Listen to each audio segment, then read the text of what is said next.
నుంచి లైన్ నిలబడేలోకి ఇవ్వట్లేదు.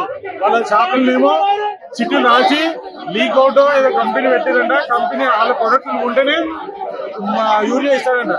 అన్నదాత ఈయన రైతు కేంద్రం వెంకటరమణ.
సొసైటీ ఉంది కదా రామాయణపేటలో, సొసైటీ ఉన్నది కదా, మీరు ఆగ్రోస్ కి ఎట్లా వస్తుంది, ప్రైవేట్ కి ఎట్లా వస్తుంది? ఆయన ఒక కంపెనీ పెట్టిండు, ఆ కంపెనీ వస్తువులు కొంటేనే తప్ప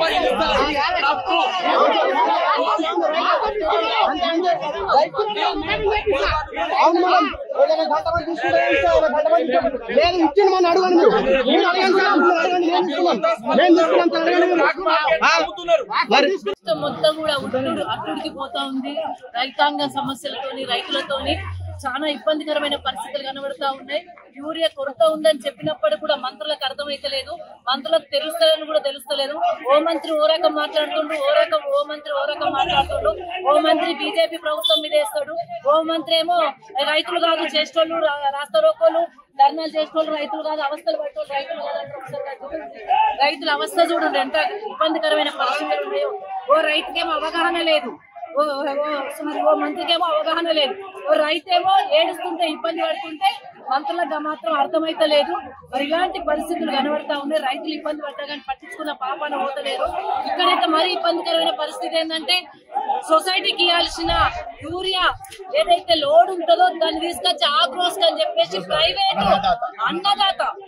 అన్నదాత షాప్ కి ఇవ్వడం వల్ల ఇబ్బందికరమైన పరిస్థితులు వచ్చినాయి. ఆ అన్నదాతలు ఏమైనా ప్రోడక్ట్ కొంటేనే ఒక సంచి బస్తాలు యూరియా. ఇలాంటి పరిస్థితులు ఉన్నాయి ఇక్కడ.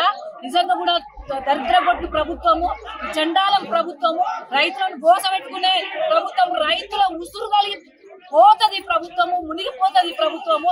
ఎందుకంటే అన్నదాత ఇబ్బంది పడుతుండు.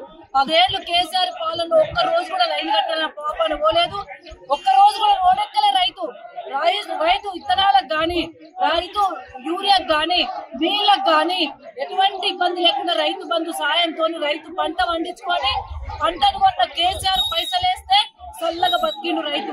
ఈ రోజు రైతు కోసపడుతుండు, రైతు కళ్ళల్లో నీళ్లు కనబడుతున్నాయి.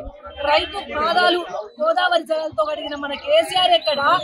ఈ రోజు రైతు కంట కన్నీరు పెట్టించి లైన్లు కట్టించి చెప్పులు లైన్లో పెట్టి 4 గంటలకు వచ్చి ఇక్కడ ఉండి ఎంత కోసపడుతున్నాడు చూడండి. రైతు కోస వినబడతలేదు, రైతు ఆత్మఘోష రేవంత్ రెడ్డి కూడా వినబడతలేదు, ఇక్కడ ఉన్న ప్రజాప్రతినిధులకు వినబడతలేదు. ఇంత కోసపడే రైతుల ఉసురు తప్పకుండా కాంగ్రెస్ ప్రభుత్వం కలుగుతుందని ఈ సందర్భంగా హెచ్చరికలు చేస్తూ తొందరగా వెంటనే ఏదైతే అన్నదాత షాపులకనో ఆగ్రోస్ కనో ఇచ్చుకుంటూ పోతున్నారో మరి అట్లాంటి అన్ని క్యాన్సల్ చేసి సొసైటీ ద్వారా ఇప్పియాలి. వెంటనే ఈ సొసైటీ రామాయణపేట సొసైటీకి 2 లారీల యూరియాను వెంటనే పంపించాలని కూడా మేము డిమాండ్ చేస్తాం.